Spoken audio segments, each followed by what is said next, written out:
In today's video, we're going to talk about the Fantastic Four, The First Steps, which is now coming under a heavy controversy. It appears rumors going back to over 1 year ago were actually true. So this movie is now getting controversial with the test screen reactions, and it also tells us massive parts of the movie. Also, the cast, Kevin Feige, they're all saying the wrong things when they've started this press tour. It's making the movie look bad. Make it make sense. So, what is good, YouTube? Warstu here. If you're new around, and make sure to subscribe to never miss any of the Marvel, DC, Kaiju, Monsterverse, pop culture-based content that I try to deliver on a daily basis. You could subscribe to the channel, turn on notifications, and let me know, are you actually excited for this movie? I know that sounds like, a gimme, like you should be excited, because it's Marvel's first family, but some of the ideas that the actors and Kevin Feige himself are talking about, they just don't align with the way a movie should be made. Also, check us out on Instagram, @Warstu, to see the beautiful face behind the beautiful voice. I've also got a page over there where I can post set leaks and stuff that I can't post on YouTube, because YouTube has strict guidelines. Also, please subscribe to the channel. It really does help the boy out. Also, follow us on Twitter, WarstuG, and also follow us on TikTok. I can't believe I just said that. Warstu, as I'm planning to post over there a lot more. So let's get into today's video. So the press tour has kind of started. They were at CCXP recently. They dropped some footage. So it's fair to say the press tour has started. There's multiple websites having articles like Empire talking about things. And we've got Kevin Feige coming out saying the Fantastic Four First Steps is Marvel's chance to do them justice, said Kevin Feige. And then on the same website, Empire, we have Vanessa Kirby making out that she got so into quantum physics. Love, what are you freaking on about? I guarantee you know nothing about quantum physics. So Kevin Feige saying we want to do the Fantastic Four justice. Right. There was a lot of drama behind the scenes talking about, and don't get me wrong, I'm actually a fan of Vanessa Kirby. I think Vanessa Kirby is going to absolutely slay this role. But let's just read what this says. Okay, so this is a quote from an interview on Empire magazine. "I'm such a nerd," Kirby tells Empire in a world exclusive. "Looking back on her first meeting at Marvel, I think I nerded out everyone in that room. That carried on to my preparation for this role once she handed the blue spandex. Storm's powers to bend and manipulate light so she can render herself invisible, hence why she's the Invisible Woman, create shielding force fields, and propel energy blasts from her hands. Had Kirby exploring hardcore levels of science. I got so into quantum physics." She laughs. "It's sad how much I got into it. I could waffle on about cellular vibration frequency." No, you couldn't, love. I guarantee you could not. I really hope someone during this press junket asks you a really difficult question about quantum physics, because you are not a quantum physicist. Why are you talking? Why are you yapping? Sorry. I really like her, though. I just don't like it when actors kind of do this stuff. Get political. Start making out they're real scientists. You're an actor. This version of the character, director Matt Shakman says, is the inspiring, idealistical leader of what the Fantastic Four represents, as she is in some of the later comic runs. She is essentially the Secretary General of the UN. Okay, now we understand why such a weak actor as Pedro Pascal was cast as Reed Richards, because he's not actually the leader of the Fantastic Four. Okay, I understand, right? Cool story, bro, that in some variations, Sue was the leader. Now, this was a rumor that we've spoke about it over a year ago. So Sue Storm is the leader of the Fantastic Four, not Reed. Now, I know, I get it. Pedro Pascal's not a very good actor. He's a TV actor. Did you see him play Maxwell Lord in Wonder Woman 1984? What the frick? I mean, I know why he got this role, because a lot of people turned it down. But really, you know the phrase, the MCU, right? I'm not against female characters having big roles, right? But if you're changing the origin of what is a comic book-based story and making Sue Storm be in charge of the Fantastic Four, that's just a massive miss for me. And then it goes on to say, she also revealed the trailer's pregnant, the relationship between Storm and Reed, aka Miss Fantastic here, played by Pedro Pascal, has always been core to the comics.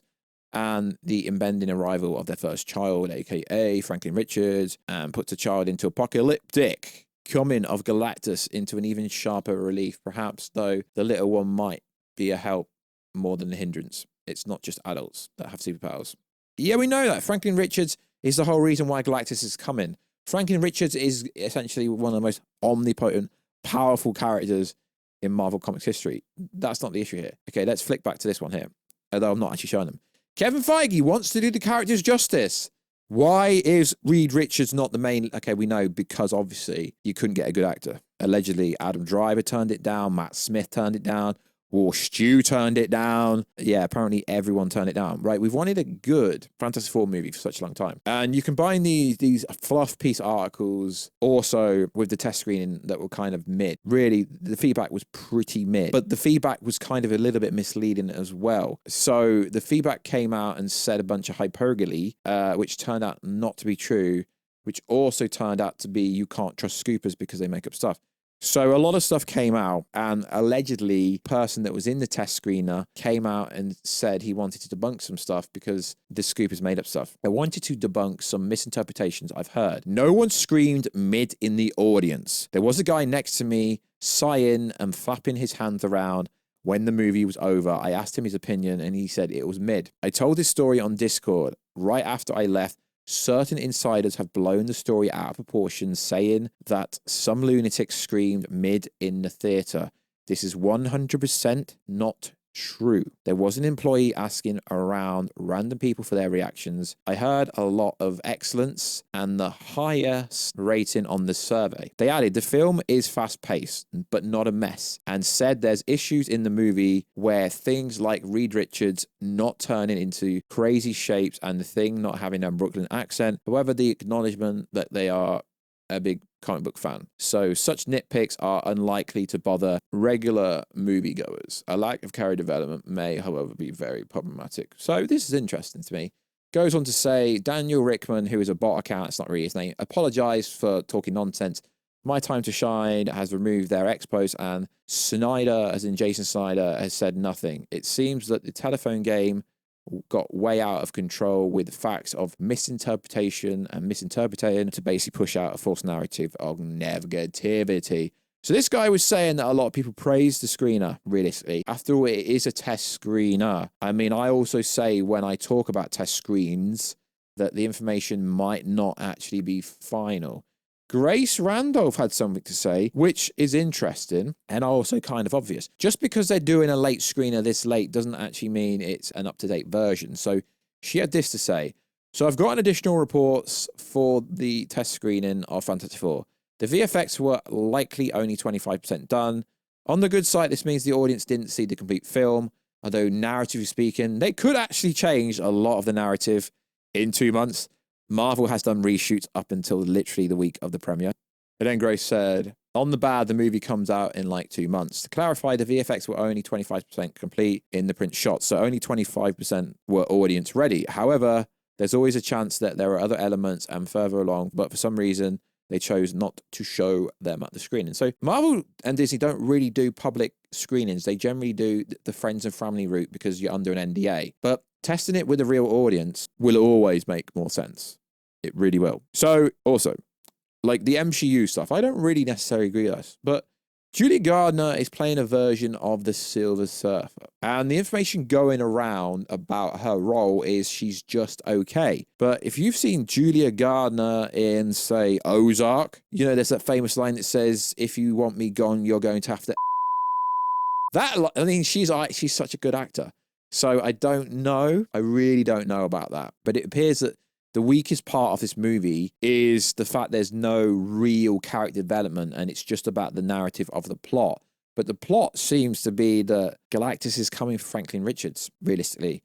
And it's going to be a combination of Sue Storm working with Julia Garner's character being the Silver Surfer to kind of overslay Galactus. So I can see why this may trigger a lot of people. Like I say, Pedro Pascal's a very bad actor, in my opinion. Just watch Maxwell Lord's interpretation in Wonder Woman 1984, just to see. Pedro Pascal, in The Last of Us, season 1, very good. He's very good in TV shows.